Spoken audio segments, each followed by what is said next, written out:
Dans cette vidéo, on parlera de 5 fonctions introduites dans la version de 2019 d'Excel et qui vont radicalement changer ton utilisation de cet outil. Alors, si tu possèdes la version de 2019, prête attention à cette vidéo afin de bien comprendre comment tu pourrais tirer profit de ces 5 nouvelles fonctions qui ont été introduites dans Excel 2019. Abonne-toi également à la chaîne et active les notifications afin d'améliorer ton usage d'Excel et de devenir meilleur en compta. C'est parti!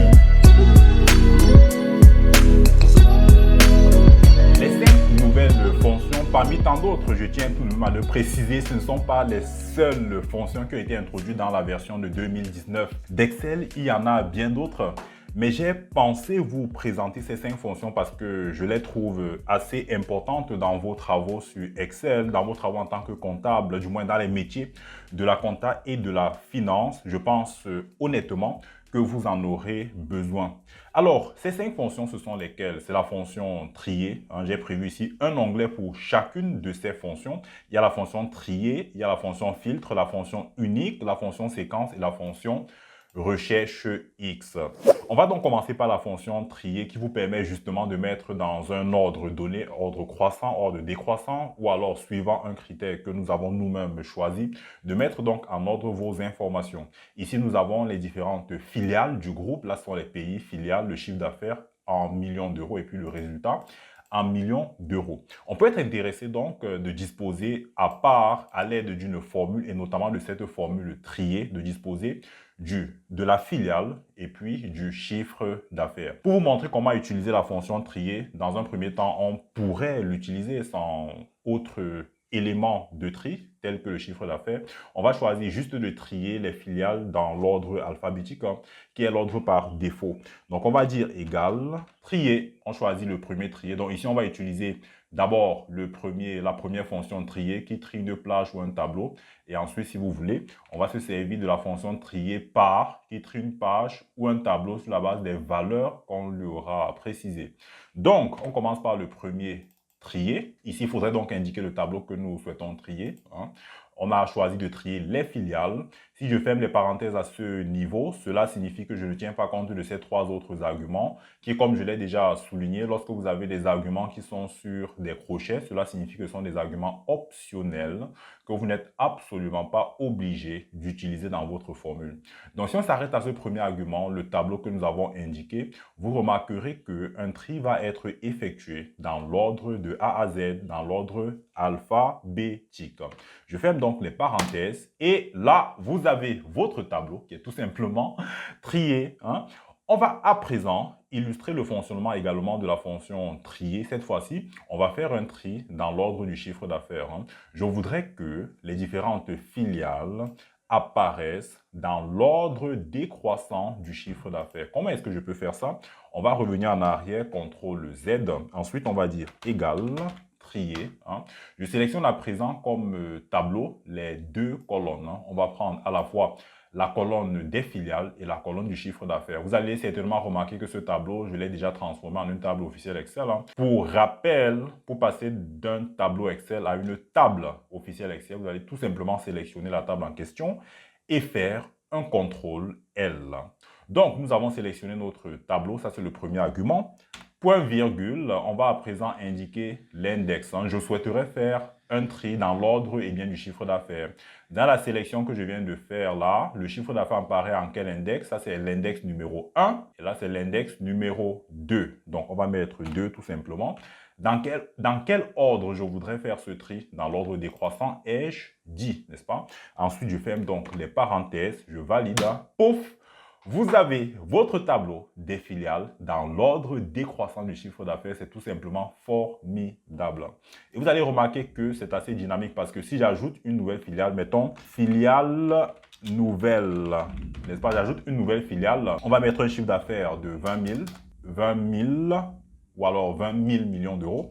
Alors, je valide ça. Pouf! Et vous voyez que cette nouvelle filiale apparaît tout simplement en première ligne, n'est-ce pas? C'est dire à quel point cela est dynamique et c'est quelque chose que vous pouvez justement utiliser dans le cadre de vos travaux. Supposons qu'à présent, je souhaite uniquement disposer de la liste des filiales, mais sans avoir à côté le chiffre d'affaires correspondant. Et je voudrais donc faire ce tri dans l'ordre décroissant du chiffre d'affaires. C'est à ce niveau-là que la fonction trier par peut nous être utile, hein, parce qu'on va justement isoler uniquement l'information relative aux filiales, alors que ce tri va se faire sur la base du chiffre d'affaires. Donc, le tableau pour lequel on veut faire le tri, c'est le tableau des filiales qu'on va tout simplement indiquer ici, hein, point virgule, par quel critère? Eh bien, c'est le critère du chiffre d'affaires, point virgule. Dans quel ordre? Ben, un ordre décroissant. Et on peut même fermer les parenthèses à ce niveau, hein. Et vous voyez que là, il m'a fait le tri uniquement des filiales sur l'ordre décroissant du chiffre d'affaires, sans toutefois m'apporter l'information relative au chiffre d'affaires. Je peux également vous confirmer que vous aurez pu trier l'intégralité de votre tableau, hein, c'est-à-dire qu'on peut se servir de la même fonction trier sur l'intégralité de notre tableau de manière à obtenir toutes les informations y relatives. Et si je ferme la parenthèse, par défaut, vous verrez que le tri va se faire sur la base de la première colonne qui ici est la colonne des pays. Donc voilà pour la fonction trier qui est une nouvelle fonction introduite dans Excel 2019. On passe à la seconde fonction. Là, c'est la fonction filtrer. Donc, cette fonction filtrer, la fonction filtre, nous permet justement de filtrer ou, si vous voulez, de prélever dans notre tableau une information sur la base d'un critère donné. Par exemple, ici, on va souhaiter faire ressortir les filiales pour lesquelles le résultat est supérieur à 500 millions d'euros. Donc, 500 millions d'euros, on fera ressortir uniquement les filiales pour lesquelles le résultat est supérieur à 500 millions d'euros. Comment est-ce qu'on va faire ça? On va dire égal, filtre. On dit bien cette fonction, ça filtre une plage ou un tableau. Donc, on va aller sélectionner le tableau pour lequel on veut faire ce filtre. C'est ce tableau composé de deux colonnes. On a d'une part les filiales et d'autre part le chiffre d'affaires. Je fais donc un point virgule. On voudrait inclure ici le chiffre d'affaires qui est supérieur, tout simplement, je vais mettre supérieur à combien? 500 millions d'euros. Je ferme donc les parenthèses pour clôturer ma fonction filtre et je valide. Et voilà que nous avons effectivement uniquement les filiales dont le résultat est bel et bien supérieur à 500 millions d'euros. Et voilà qui est excellent avec la fonction de filtre. Et je peux vous assurer que c'est dynamique parce que si vous ajoutez une nouvelle filiale, hein, mettons par exemple ici, nouvelle filiale dans un nouveau pays, n'est-ce pas, avec une valeur supérieure par exemple à 500 millions d'euros, mettons 1000 euros, hein, vous verrez qu'effectivement, ça a été ajouté à mon tableau. Et c'est ça que je trouve particulièrement intéressant avec ces nouvelles fonctions qui ont été introduites dans Excel 2019. On va donc aller plus loin, cette fois-ci avec la fonction unique. La fonction unique vous permet de sélectionner les données uniques de votre tableau. Donc, si vous avez des doublons, la fonction unique vous permet de ressortir des lignes uniques. On va tester ça sur l'intégralité de notre tableau. Je peux déjà vous confirmer que dans ce tableau, on a des valeurs qui apparaissent deux fois. Je vais mettre une couleur là-dessus. On a ces données relatives aux villes, hein, dans lesquelles les agences de la société sont présentes, de même que les adresses là. Alors, les données relatives à ces deux agences, Douala, il y a ça, Garoua, Garoua Centre, on les retrouve également ici. Alors, à l'aide de la fonction unique, on peut faire ressortir de notre tableau uniquement les lignes uniques qui apparaissent une seule fois. Comment est-ce qu'on va faire ça? On va dire unique tout simplement. Et il nous revient à présent d'indiquer la matrice pour laquelle on veut faire ressortir des données uniques, hein. On va sélectionner toute la matrice. Ensuite, si je ferme les parenthèses, et bien par défaut, ce sera donc les valeurs uniques par ligne, hein. Je valide ça. Et vous avez uniquement les données uniques à ce niveau. Ainsi, les doublons que j'ai dans mon tableau ne vont tout simplement pas se répéter. Et ce que nous venons de faire, c'est assez dynamique parce que si j'ajoute une nouvelle ville, par exemple, bon, mettons une nouvelle ville, Garoua, par exemple, on va mettre une agence, on va dire agence nouveau, très bien. Vous voyez que l'agence en question apparaît sur une nouvelle ligne. Donc, la fonction unique, c'est une fonction vraiment intéressante qui vous permet d'isoler uniquement des données uniques. Alors, on l'a fait pour l'intégralité du tableau. On peut également le faire pour une colonne donnée de notre tableau. Donc, je viens là, je mets unique et puis je prends uniquement la colonne des villes comme matrice. Je ferme donc les parenthèses et là, vous avez les différentes villes qui vont apparaître une seule fois. Donc ici, pour supprimer vos doublons, on ne se casse plus la tête, on se sert de la fonction unique. Je peux également ici faire ressortir des agences qui apparaissent une seule fois. On va exploiter cette fois-ci les autres options offertes par cette fonction. Donc, Là, je suis sur la matrice des agences. Ensuite, point virgule. J'ai la possibilité ici soit de retourner les colonnes uniques, soit de retourner les lignes uniques. Et ce qui m'intéresse, ce sont des lignes, n'est-ce pas? Point virgule. Je peux à présent retenir des éléments qui apparaissent exactement une fois ou encore retourner chaque élément distinct. Qu'est-ce que cela signifie? Les éléments qui apparaissent une fois, cela signifie que, eh bien, dans ces différentes agences, j'ai des agences qui vont apparaître à plusieurs reprises. Par exemple, ici, j'ai Garoua Centre. J'ai encore Garoua Centre ici. Mais j'ai également des agences qui ne figurent dans cette colonne qu'une seule fois. Par exemple, Agence Nouveau n'apparaît qu'une seule fois. Yassa n'apparaît qu'une seule fois. Et je peux choisir de n'afficher que ces agences-là qui apparaissent une seule fois et non à plusieurs reprises dans mon tableau. C'est la raison d'être de cette option vraie, retenir les éléments qui apparaissent exactement une fois. Si je prends ça, je ferme les parenthèses, vous verrez que des agences qui apparaissent en double, par exemple, Yassa, vous ne retrouverez pas cela ici. Garoua Centre, vous ne retrouverez pas cela ici. Ça vous permet uniquement, ça vous permet en fait, en fonction de vos besoins, de faire ressortir de votre tableau des éléments qui, initialement, ne figuraient qu'une seule fois. Mais si vous voulez faire supprimer tout simplement les doublons, et par conséquent retenir des éléments qui apparaissent, du moins qui même s'ils apparaissaient plusieurs fois, vous voulez les faire figurer une seule fois dans le tableau de destination, ben vous n'avez pas à vous casser la tête. Vous prenez votre fonction unique, vous sélectionnez la colonne concernée. Là, nous sommes par exemple sur les adresses et vous fermez les parenthèses tout simplement et vous avez vos adresses qui n'apparaîtront qu'une seule fois dans votre tableau de destination. Donc voilà pour la fonction unique, une fonction que moi je trouve également intéressante. Parlons maintenant de la fonction séquence qui vous aidera à produire une séquence chiffrée suivant les indications que vous aurez données à cette fonction séquence. Pour illustrer comment ça fonctionne, je prends donc la fonction séquence. C'est à moi d'indiquer en premier argument le nombre de lignes sur lesquelles je veux faire apparaître une séquence, par exemple 10. Le nombre de colonnes, par exemple, on peut mettre rien du tout, donc ça va prendre par défaut sur 0 colonnes. Je ferme les parenthèses. Et vous allez voir qu'ici, j'ai justement une séquence de 10 lignes parce que je voudrais avoir des informations qui vont de 1 à 10. Mais voyez-vous, on peut aller plus loin dans cette fonction. Donc, je vais vous montrer comment ça marche. On peut parler de 10 lignes, effectivement. Ensuite, en nombre de colonnes, je veux par exemple 2 colonnes, tout simplement. Ensuite, début, je voudrais qu'il ne commence pas par le chiffre 1, mais qu'il commence plutôt par le chiffre 2, pourquoi pas. Ensuite, l'intervalle, c'est-à-dire les pages, je voudrais qu'il utilise un pas par exemple de 3, ça veut dire qu'il passera de 2 à 5, de 5 à 8, etc. Je ferme dans les parenthèses. Et vous voyez qu'il a généré une séquence sur 2 colonnes, effectivement, en commençant par le chiffre 2 et en évoluant de 3 en 3, de 2 à 5, de 5 à 8, de 8 à 11, etc. Cette fonction, à quoi peut-elle vous être vraiment utile, vous demandez-vous? Eh bien, elle peut être très utile, surtout lorsque vous voulez exploiter un tableau comme ça, duquel vous voulez peut-être faire ressortir des données uniques et ensuite attribuer un numéro à ces données-là. Par exemple, ici, on a les données de vente sur les clients. Je peux être intéressé de faire ressortir en fait les noms des clients qui sont dans ma base de données. Par conséquent, on peut se servir dans un premier temps de la fonction unique que vous connaissez déjà. On est sur la matrice des noms des clients, donc je sélectionne ça. Si je ferme les parenthèses, j'ai les données uniques relatives à mes clients. Donc, j'ai ici combien de clients? J'ai 5 clients. Alors, de manière automatisée également, je peux choisir de numéroter ces clients-là plutôt qu'avoir à traiter ça manuellement et ce qui pourrait justement ne plus être adapté. Supposons que dans un premier temps, j'avais 5 clients et qu'ensuite, j'ai un nouveau client qui s'ajoute.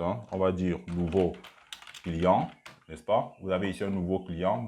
Le nouveau client, il apparaît dans votre liste ici automatiquement, mais la référence de ce client n'est pas faite automatiquement. On va faire un CTRL Z pour revenir en arrière et je vais vous montrer justement que la fonction séquence peut être utile à plus d'un égard. Donc, si vous venez ici, on va effacer ça. Ensuite, vous prenez égal séquence. En nombre de lignes, on va choisir quelque chose de beaucoup plus dynamique. On va dire nombre valeur, n'est-ce pas? Alors, en nombre valeur, ici, qu'est-ce qu'on veut avoir? On aura H3. Ensuite, on va ajouter le caractère dièse pour favoriser le dynamisme de ce calcul. Ensuite, je ferme donc les parenthèses. Je ferme à nouveau les parenthèses. Et vous voyez que ma séquence est générée ici pour les différents clients. Alors, si j'ajoute ici un nouveau client, qu'est-ce qui va se passer? J'ajoute ici un nouveau client, on va dire client Z, par exemple. Vous voyez que ce nouveau client qui est ajouté va automatiquement s'incrémenter ici et automatiquement également, j'aurai le numéro correspondant. Donc, la fonction séquence vous permet de générer une suite de chiffres en fonction des paramètres que vous aurez vous-même indiqués. Terminons cette fois-ci avec la fonction recherche X qui vient tout à fait remplacer la fonction recherche V qui s'avère avoir pas mal de limites lorsqu'il est question de retrouver des informations que nous sommes en train de rechercher. Vous êtes sans ignorer que la fonction recherche V recherche les données de la gauche vers la droite, donc ça impose la façon dont les données doivent être remontées, les données que vous êtes en train de rechercher. Par exemple, telles que ces données sont positionnées, si vous voulez retrouver le pays d'une filiale donnée, la fonction recherche V ne fonctionnera pas. En revanche, si vous faites l'inverse, vous voulez partir du pays pour retrouver la filiale, la fonction recherche V pourrait être adaptée. C'est pourquoi dans les précédentes versions d'Excel, on contournait ce problème en utilisant la fonction ou alors les fonctions index et équivalent. Avec la fonction recherche X, plus besoin de recourir à cette voie de contournement. Vous pourrez dorénavant l'utiliser tout simplement pour retrouver les données que vous recherchez, quel que soit le sens de la présentation des informations. Donc ici, pour le pays, on va se servir de la fonction recherche X tout simplement. On sélectionne dans recherche X, la valeur cherchée, c'est cette filiale que j'ai là au-dessus. Ensuite, point virgule, le tableau de recherche, ce sera la colonne comportant les filiales. Point virgule, le tableau renvoyé, je souhaite tout simplement retrouver les noms des pays. Ensuite, point virgule. Si non trouvé, qu'est-ce qu'on met? Je préfère qu'on ne mette rien du tout. Et vous voyez là cette innovation avec la fonction recherche X. Autrefois, pour masquer les valeurs d'erreur, il fallait se servir de la fonction si erreur. Mais ici, ce n'est plus nécessaire. La fonction si erreur est directement gérée à l'intérieur de la fonction recherche X. On va dire ça comme ça. Ensuite, point virgule, le mot de correspondance, un mot de correspondance exact. À ce niveau, on peut même déjà fermer les parenthèses parce que les paramètres par défaut nous sont favorables. Nous avons ici le résultat. La filiale Kadi est bel et bien du pays Gabon. On peut également retrouver le résultat de cette filiale, toujours en recourant à la fonction recherche X. Donc, ici, la valeur cherchée, c'est la filiale. Point virgule, le tableau de recherche, c'est le tableau des filiales, la colonne des filiales. Ensuite, point virgule, le tableau renvoyé, on recherche ici, on a besoin du résultat. Ensuite, point virgule. Si ce n'est pas trouvé, qui n'affiche rien du tout, je ferme les parenthèses. Et là, j'ai bel et bien le résultat qui m'est remonté. Vous voyez que dans le cadre du résultat, la recherche, elle est faite en fonction de la clé de recherche qui est sur la gauche et vous remonte le résultat qui est sur la droite. Tandis qu'ici, le pays, on avait la clé de recherche qui est sur la droite et le résultat, lui, il était plutôt sur la gauche. Donc, voilà pour les 5 fonctions que je vous propose de tester dans votre version d'Excel 2019. Merci d'avoir regardé cette vidéo jusqu'à la fin. J'espère que tu es à présent capable d'utiliser ces 5 fonctions que nous avons examinées dans cette vidéo dans tes travaux sur Excel. Quelle fonction as-tu noté sur Excel 2019 qui n'a pas été abordée dans cette vidéo? Mets dans les commentaires afin que nous puissions justement être au courant de cette nouvelle fonction. Pour aller plus loin dans ton apprentissage d'Excel, j'ai produit un document, le livre Les 10 fonctions indispensables à maîtriser en tant que financier, les 10 fonctions indispensables à maîtriser sur Excel en tant que financier. Il y a un lien dans la description qui te permettra de télécharger ce livre blanc. Abonne-toi également à la chaîne et active les notifications afin de devenir meilleur en compta et sur Excel.